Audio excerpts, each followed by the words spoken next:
نحمدہ ونصلی علی رسولہ الکریم اما بعد اعوذ باللہ من الشیطان الرجیم بسم اللہ الرحمن الرحیم وعباد الرحمن الذین یمشون علی الارض ہونا واذا خاطبهم الجاہلون قالوا سلاما صدق اللہ العظیم اللہم صلی علی سیدنا و مولانا محمد معدن الجود والکرم وآلہ وصحبہ وبارک وسلم الصلاۃ والسلام علیک یا سیدی یا رسول اللہ وعلی آلک واصحابک یا حبیب اللہ۔ حمد و صلاۃ کے بعد قرآن مجید میں اللہ تبارک و تعالی نے اپنے بندوں کی یہ شان بیان کی ہے کہ وَعِبَادُ الرَّحْمَٰنِ الَّذِينَ يَمْشُونَ عَلَى الْأَرْضِ هَوْنًا، فرمایا رحمان کے بندے زمین پر وقار کے ساتھ چلتے ہیں، عاجزی کے ساتھ چلتے ہیں۔ وَإِذَا خَاطَبَهُمُ الْجَاهِلُونَ قَالُوا سَلَامًا، اور جب جاہل ان سے مخاطب ہوتے ہیں تو وہ سلام کر کے گزر جاتے ہیں۔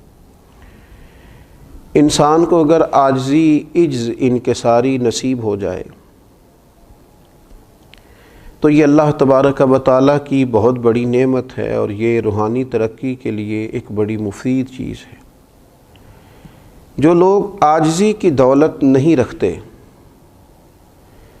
وہ اس بیمار کی طرح ہو جاتے ہیں جو بیمار بھی ہے اور اسے اپنی بیماری کا احساس بھی نہیں ہے۔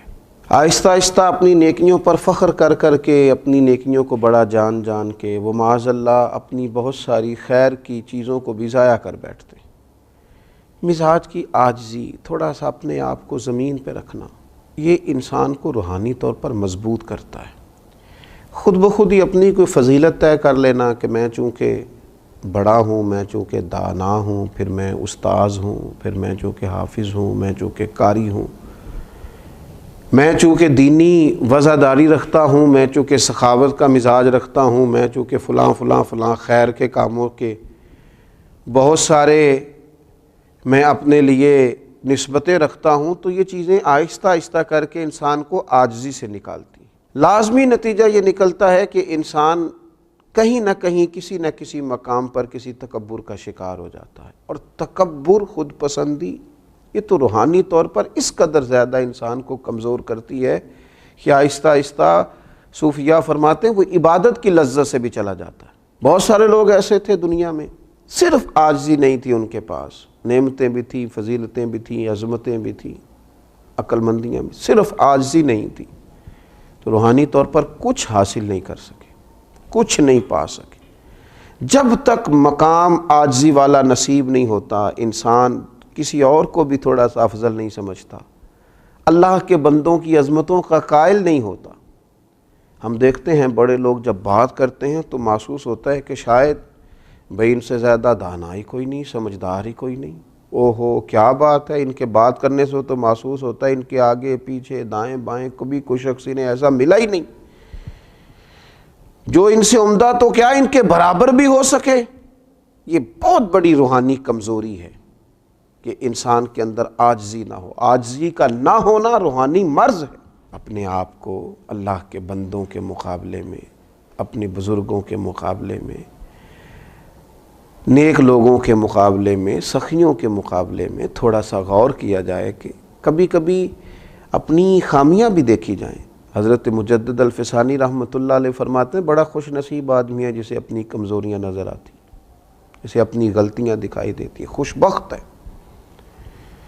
اللہ کے پیارے رسول صلی اللہ تعالیٰ علیہ وسلم نے ارشاد فرمایا جو اللہ تبارک و تعالیٰ کی رضا کے لیے عاجزی کرتا ہے نا، اللہ تعالیٰ اسے بلندی عطا کر دیتا ہے۔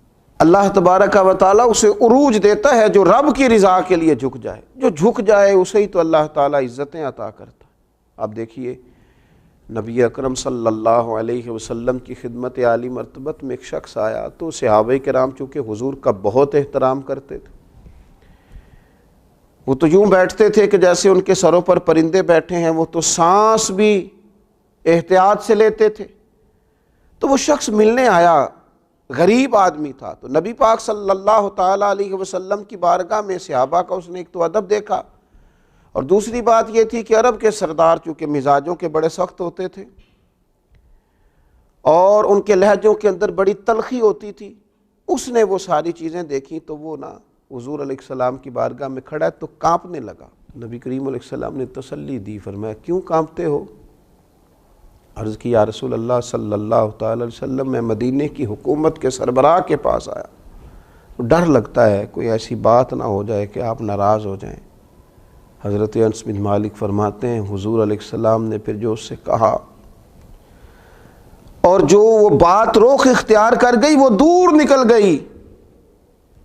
حضور علیہ السلام نے فرمایا تو کسی بادشاہ کے پاس نہیں آیا، تو اس بیٹے کے پاس آیا ہے جس کی ماں گوشت کے خشک ٹکڑے کھا کے بھی گزارا کر لیتی تھی، تو ایک غریب ماں کے بیٹے کے پاس آیا ہے۔ کیا انداز ہے، کیا امت کو عاجزی سکھائی۔ یہاں تو میرے عزیز گاؤں سے آ کر پڑھنے والے بھول گئے کہ کس کی ماں نے کتنا زیور بیچا تھا، لوگ بھول جاتے ہیں۔ حضور نے عاجزی سکھائی۔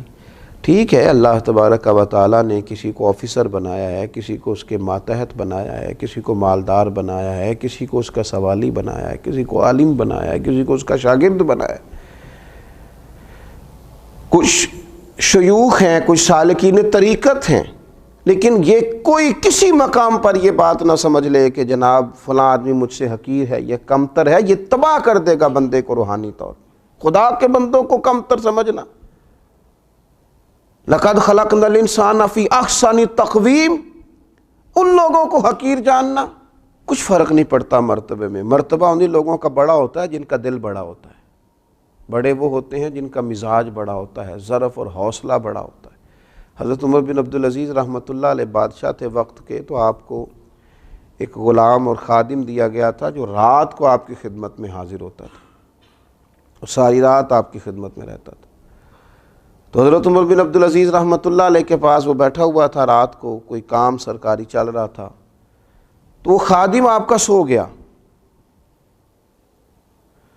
تو جناب عمر بن عبدالعزیز رحمۃ اللہ علیہ جو چراغ قریب جل رہا تھا وہ چراغ آہستہ آہستہ گل ہو گیا، بجھ گیا۔ تو حضرت عمر بن عبدالعزیز خود اٹھے،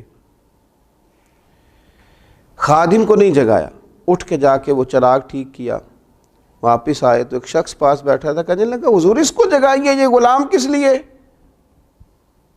بہت مشکل ہے، لوگ کہتے ہیں فلانے کو رکھا کیوں ہے، آخر پر وہ کس لیے ہے اگر آپ نہیں کرنا ہے تو۔ حضرت عمر بن عبدالعزیز رحمۃ اللہ علیہ سے کہا جناب یہ غلام کس لیے؟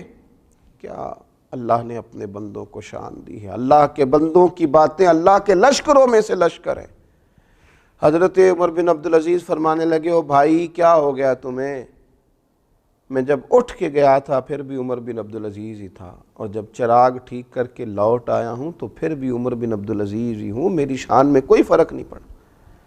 اپنے مزاج میں عاجزی پیدا کی جائے، انکساری پیدا کی جائے، اپنی طبیعت کے اندر اس طرح کا ماحول بنایا جائے جو انسان کو انسان بھی رہنے دے اور محبت والا بھی رہنے دے، اور مسلمان کی جو خاص خوبیاں ہوتی ہیں وہ اس کے اندر پیدا ہونے دے۔